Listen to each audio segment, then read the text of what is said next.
All right, welcome back to another episode of Mike Reads. Today we'll be continuing in our series on Adam Smith's The Wealth of Nations with Book 2, Chapter 3, entitled Of the Accumulation of Capital, or of Productive and Unproductive Labor.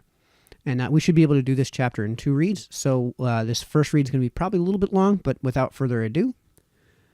There is one sort of labor which adds to the value of the subject upon which it is bestowed. There is another which has no such effect.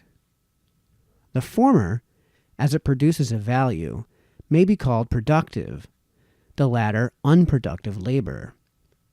Thus, the labor of a manufacturer adds, generally, to the value of the materials which he works upon, that of his own maintenance, and of his master's profit. The labor of a menial servant, on the contrary, adds to the value of nothing. Though the manufacturer has his wages advanced to him by his master, he, in reality, costs him no expense, the value of those wages being generally restored, together with a profit, in the improved value of the subject upon which his labor is bestowed. But the maintenance of a menial servant is never restored.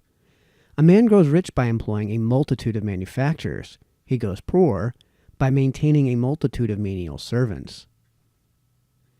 The labor of the latter, however, has its value and deserves its reward as well as that of the former.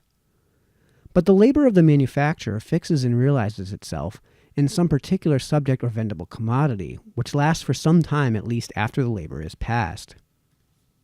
It is, as it were, a certain quantity of labor stocked and stored up to the employed, if necessary, upon some other occasion. That subject, or what is the same thing, the price of that subject, can afterwards, if necessary, put into motion a quantity of labor equal to that which had originally produced it. The labor of the menial servant, on the contrary, does not fix or realize itself in any particular subject or vendible commodity. His services generally perish in the very instant of their performance, and seldom leave any trace or value behind them for which an equal quantity of service could afterwards be procured. The labor of some of the most respectable orders in the society is, like that of menial servants, unproductive of any value, and does not fix or realize itself in any permanent subject or vendible commodity, which endures after that labor is past, and for which an equal quantity of labor could afterwards be procured.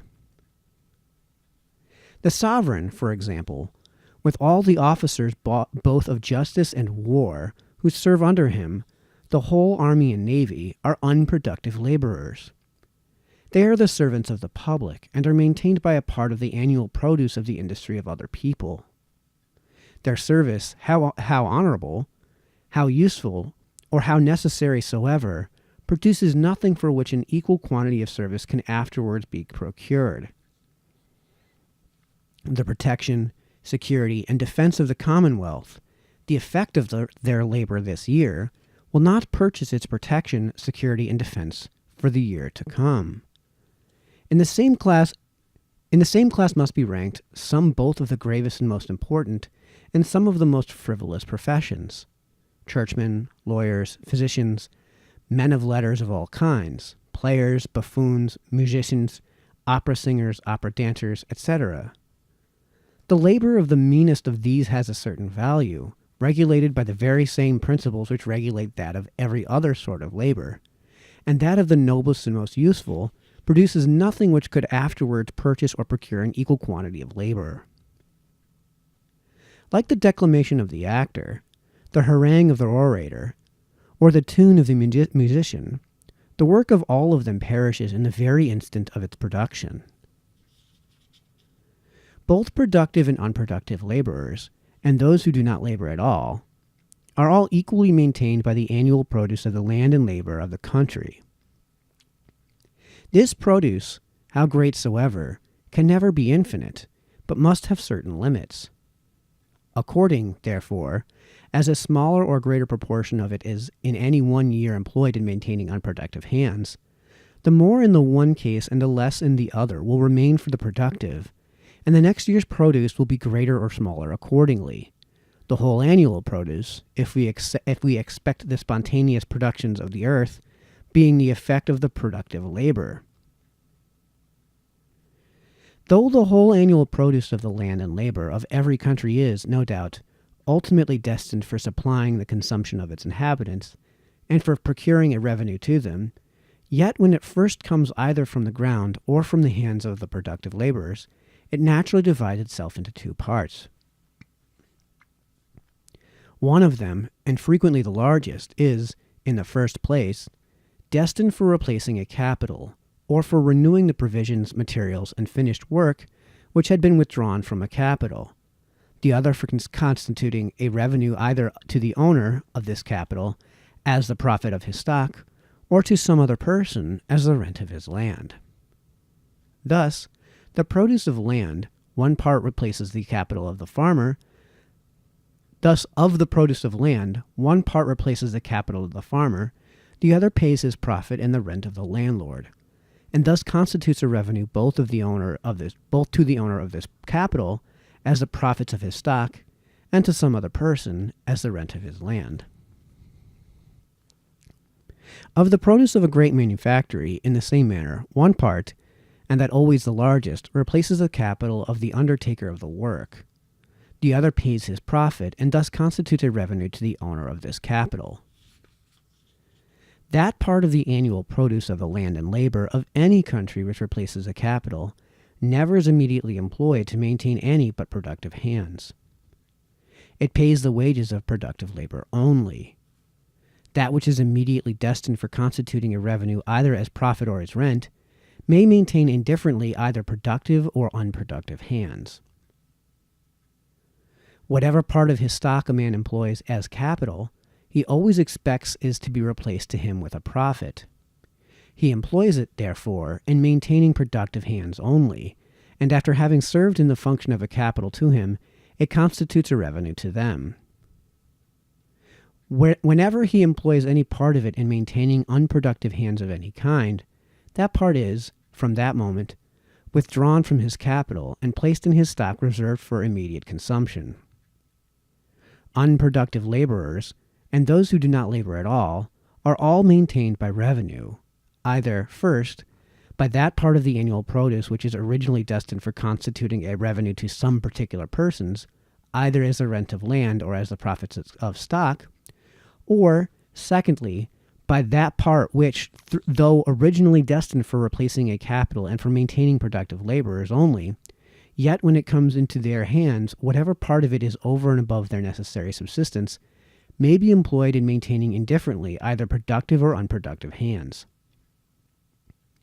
Thus, not only the great landlord or the rich merchant, but even the common workman, if his wages are considerable, may maintain a menial servant, or he may sometimes go to a play or a puppet show, and so contribute his share towards maintaining one set of unproductive laborers. Or he may pay some taxes, and thus help to maintain another set, more honorable and useful indeed, but equally unproductive.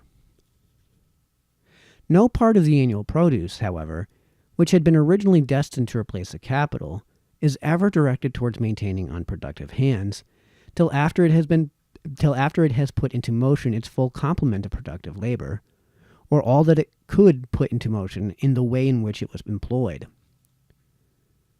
The workman must have earned his wages by work done, before he can employ any part of them in this manner. That part, too, is generally but a small one. It is his spare revenue only, of which productive laborers have seldom a great deal. They generally have some, however, and in the payment of taxes the greatness of their number may compensate, in some measure, the smallness of their contribution. The rent of land and the profits of stock are everywhere, therefore, the principal sources from which unproductive hands derive their subsistence. These are the two sorts of revenue of which the owners have generally most to spare. They might both maintain indifferently either productive or unproductive hands. They seem, however, to have some predilection for the latter. The expense of a great lord feeds generally more idle than industrious people. The rich merchant, though with his capital he maintains industrious people only, yet by his expense, that is, by the employment of his revenue, he feeds commonly the very same sort as the great landlord. The proportion, therefore, between the productive and unproductive hands depends very much in every country upon the proportion between that part of the annual produce which, as soon as it comes either from the ground or from the hands of productive laborers, is destined for replacing a capital, and that which is destined for constituting a revenue, either as rent or as profit. This proportion is very different in rich from what it is in poor countries.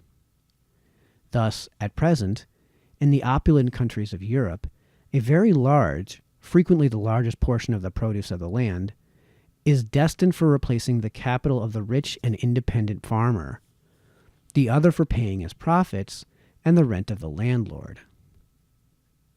But anciently, during the prevalency of the feudal government, a very small portion of the produce was sufficient to replace the capital employed in cultivation. It consisted commonly in a few wretched cattle, maintained altogether by the spontaneous produce of uncultivated land, and which might, therefore, be considered as part of that spontaneous produce. It generally, too, belonged to the landlord, and was by him advanced to the occupiers of the land. All the rest of the produce properly belonged to him, too, either as rent for his land, or as profit upon this paltry capital. The occupiers of land were generally bondmen, whose persons and effects were equally his property. Those who were not bondmen were tenants at will, and though the rent which they paid was often nominally little more than a quit rent, it really amounted to the whole produce of the land. Their lord could at all times command their labor in peace, and their service in war. Though they lived at a distance from his house, they were equally dependent upon him as his retainers Though they lived at a distance from his house, they were equally dependent upon him as his retainers who lived in it. But the whole produce of the land undoubtedly belongs to him, who can dispose of the labor and service of all those whom it maintains. In the present state of Europe, the share of the landlord seldom exceeds a third, sometimes not a fourth part of the whole produce of the land. The rent of land, however, in all the improved parts of the country, has been tripled and quadrupled since those ancient times, and this third or fourth part of the annual produce is, it seems, 3 or 4 times greater than the whole it had been before. In the progress of improvement, rent, though it increases in proportion to the extent, diminishes in proportion to the produce of the land.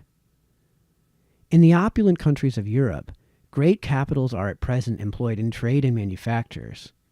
In the ancient state, the little trade that was stirring, and the few homely and coarse manufactures that were carried on, required but very small capitals. These, however, must have yielded very large profits. The rate of interest was nowhere less than 10%, and their profits must have been sufficient to afford this great interest.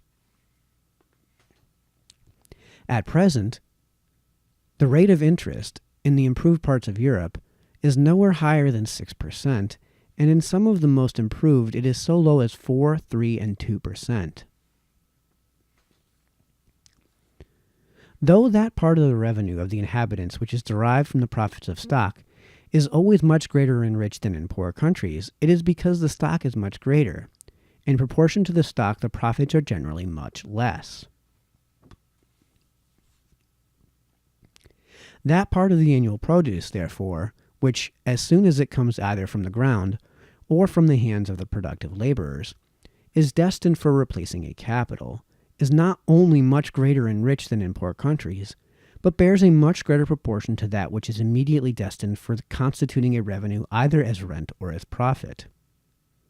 The funds destined for the maintenance of productive labor are not only much greater in the former than in the latter, but bear a much greater proportion to those which, though they may be employed to maintain either productive or unproductive hands, have generally a predilection for the latter. The proportion between those different funds necessarily determines in every country the general character of the inhabitants as to the industry or idleness. We are more industrious than our forefathers, because in the present times the funds destined for the maintenance of industry are much greater in proportion to those which are likely to be employed in the maintenance of idleness than they were 2 or 3 centuries ago. Our ancestors were idle for want of a sufficient encouragement to industry. It is better, says the proverb, to play for nothing than to work for nothing. In mercantile and manufacturing towns, where the inferior ranks of people are chiefly maintained by the employment of capital, they are in general industrious, sober, and thriving, as in many English and in most Dutch towns. In those towns which are principally supported by the constant or occasional residence of a court, and in which the inferior ranks of people are chiefly maintained by the spending of revenue, they are in general idle, dissolute, and poor, as at Rome, Versailles, Campagne, and Fontainebleau. If you accept Rouen and Bordeaux, there is little trade or industry in any of the parliament towns of France, and the inferior ranks of people, being chiefly maintained by the expense of the members of the courts of justice, and of those who come to plead before them, are in general idle and poor. The great trade of Rouen and Bordeaux seems to be altogether the effect of their situation. Rouen is necessarily the entrepot of almost all the goods which are brought either from foreign countries or from the maritime provinces of France for the consumption of the great city of Paris. Bordeaux is in the same manner the entrepot of the wines which grow upon the banks of the Garonne and of the rivers which run into it, one of the richest wine countries in the world, and which seems to produce the wine fittest for exportation or best suited to the taste of foreign nations. Such advantageous situations necessarily attract a great capital by the great employment which they afford it. And the employment of this capital is the cause of the industry of those 2 cities. In the other parliament towns of France, very little more capital seems to be employed than what is necessary for supplying their own consumption. That is, little more than the smallest capital which can be employed in them. The same thing may be said of Paris, Madrid, and Vienna. Of those 3 cities, Paris is by far the most industrious. But Paris itself is the principal market of all the manufacturers established at Paris, and its own consumption is the principal object of all of the trade which it carries on. London, Lisbon, and Copenhagen are, perhaps, the only 3 cities in Europe which are both the constant residences of a court and can at the same time be considered as trading cities, or as cities which trade not only for their own consumption, but for that of other cities and other countries. The situation of all the 3 is extremely advantageous and naturally fits them to be entrepôts of a great part of the goods destined for the consumption of distant places. In a city where a great revenue is spent, to employ with advantage a capital for any other purpose than for supplying the consumption of that city is probably more difficult than in one in which the inferior ranks of people have no other maintenance but what they derive from the employment of such a capital.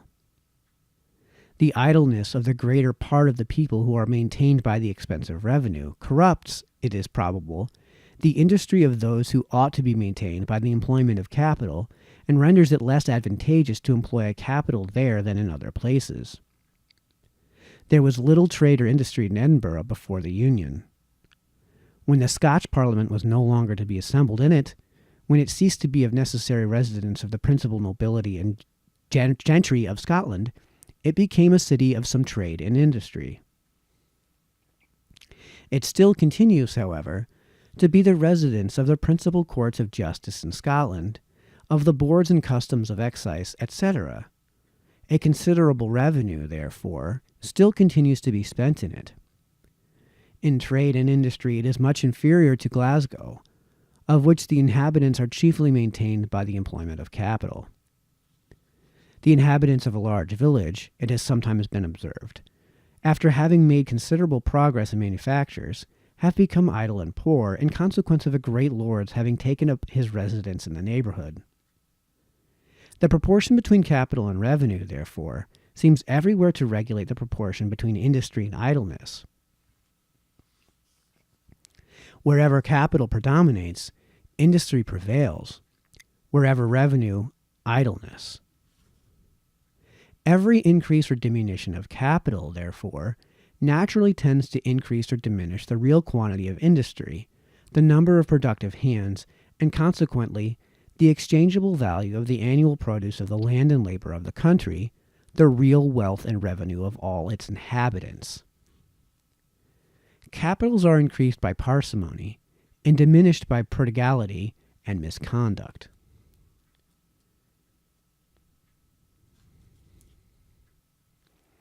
Whatever a person saves from his revenue, he adds to his capital, and either employs it himself in maintaining an additional number of productive hands, or enables some other person to do so by lending it to him for an interest, that is, for a share of the profits.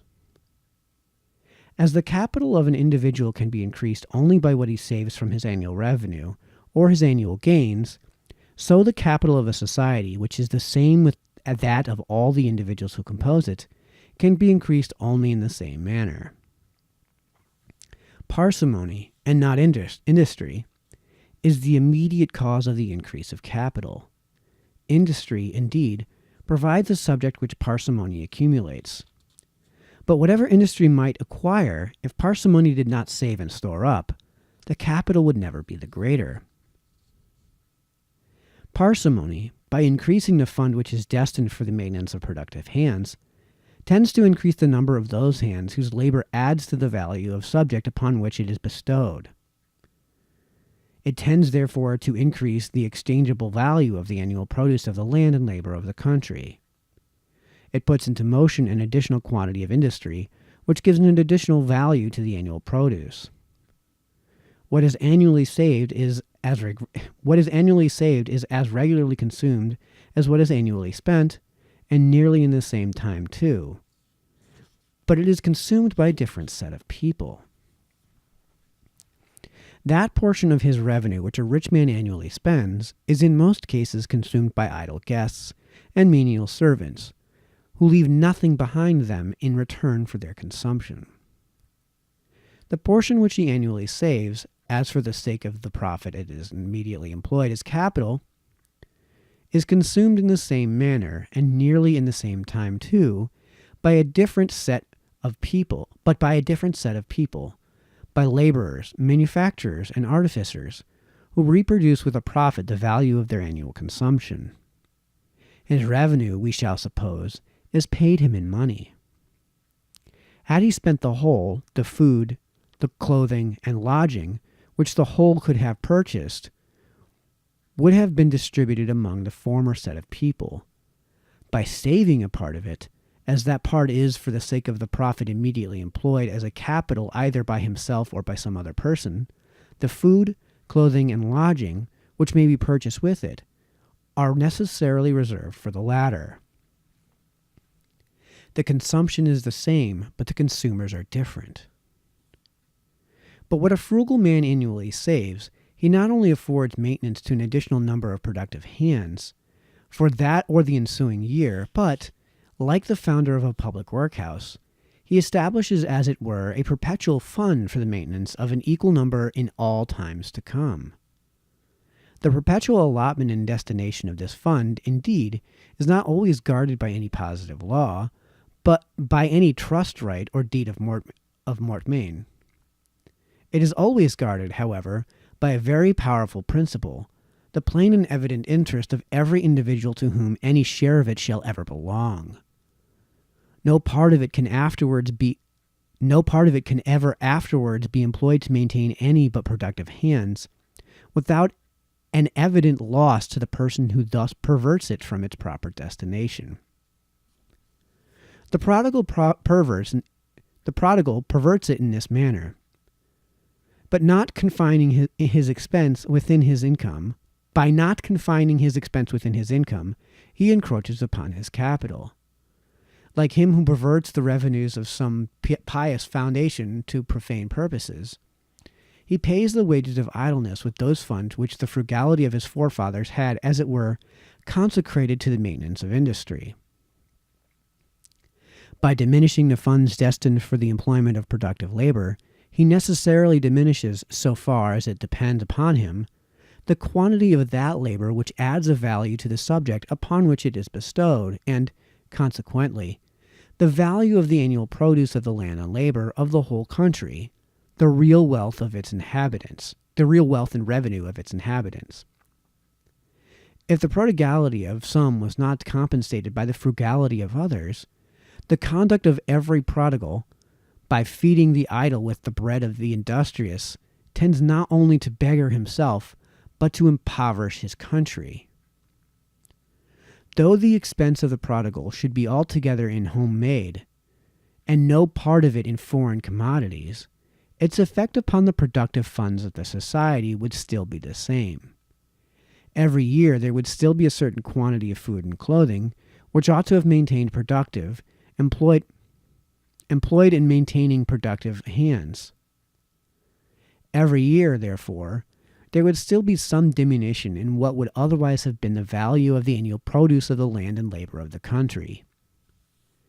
This expense, it may be said indeed, not being in foreign goods, and not occasioning any exportation of gold and silver, the same quantity of money would remain in the country as before.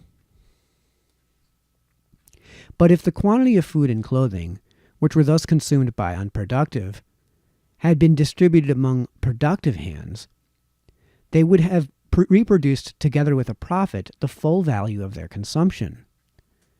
The same quantity of money would in this case equally have remained in the country, and there would besides have been a reproduction of an equal value of consumable goods. There would have been two values instead of one. The same quantity of money, besides, cannot long remain in any country in which the value of the annual produce diminishes. The sole use of money is to circulate consumable goods. By means of it, provisions, materials, and finished work are bought and sold, and distributed to their proper consumers. The quantity of money, therefore, which can be annually employed in any country, must be determined by the value of the consumable goods annually circulated within it. These must consist either in the immediate produce of the land and labor of the country itself, or in something which had been purchased with some part of that produce. Their value, therefore, must diminish as the value of that produce diminishes, and along with it the quantity of money which can be employed in circulating them. But the money which by this annual diminution of produce is annually thrown out of domestic circulation will not be allowed to lie idle. The interest of whoever possesses it requires that it should be employed. But having no employment at home, it will, in spite of all laws and prohibitions, be sent abroad and employed in purchasing consumable goods which may be of some use at home. Its annual exportation will, in this manner, continue for some time to add something to the annual consumption of the country beyond the value of its own annual produce. What in the days of its prosperity had been saved from that annual produce and employed in purchasing gold and silver will contribute for some little time to support its consumption and adversity. The exportation of gold and silver is, in this case, not the cause but the effect of its declension, and may even, for some little time, alleviate the misery of that declension. The quantity of money, on the contrary, must in every country naturally increase as the value of the annual produce increases. The value of the consumable goods annually circulated within the society being greater, will require a greater quantity of money to circulate them. A part of the increased produce, therefore, will naturally be employed in purchasing, wherever it is to be had, the additional quantity of gold and silver necessary for circulating the rest. The increase of those metals will in this case be the effect, not the cause, of the public prosperity. Gold and silver are purchased everywhere in the same manner. The food, clothing, and lodging, the revenue and maintenance of all those whose labor or stock is employed in bringing them from the mine to the market, is the price paid for them in Peru as well as in England. The country which has this price to pay will never be long without the quantity of those metals which it has occasion for, and no country will ever long retain a quantity which it has no occasion for. Whatever, therefore, we may imagine the real wealth and revenue of a country to consist in, whether in the value of the annual produce of its land and labor, as plain reason seems to dictate, or in the quantity of the precious metals which circulate within it, as vulgar prejudices suppose. In either view of the matter, every prodigal appears to be a public enemy, and every frugal man a public benefactor. Okay, that seems like a pretty natural place to call it quits, especially being that we're about half an hour in, and that's where I'm liking to end these episodes. So we will continue with this series in the next read, which should finish up Chapter 3 in Adam Smith's The Wealth of Nations. So until then, this has been Mike, signing off.